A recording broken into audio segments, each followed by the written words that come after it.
10 magsasaka ng palay ang sasailalim sa isang training hinggil sa grains production sa Cagayan Farm School Land Agri-Tourism Center sa Angkiray, Amulong. Ang pagsasanay ay gagawin sa loob ng 16 na linggo, ayon kay Provincial Agriculturist Perlita Mabasa ng Cagayan Province. Ang mga magsasakang sasailalim sa training ay mula sa Barangay Tupang, Pigatan, Kalantak, Maraburag, Kinokpok at Tupang sa Alcala at may ilan din sa bayan ng Bagcao.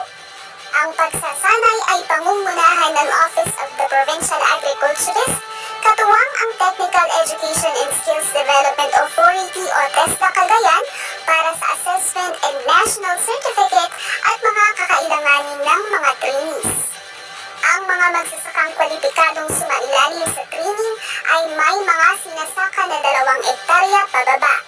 Layunin nito na mabigyan sila ng gabay at kaalaman sa pagpapalago ng mga tanim upang magkaroon ng magandang produksyon ng butil. Mahahati sa 2 batch ang mga kalahok sa training.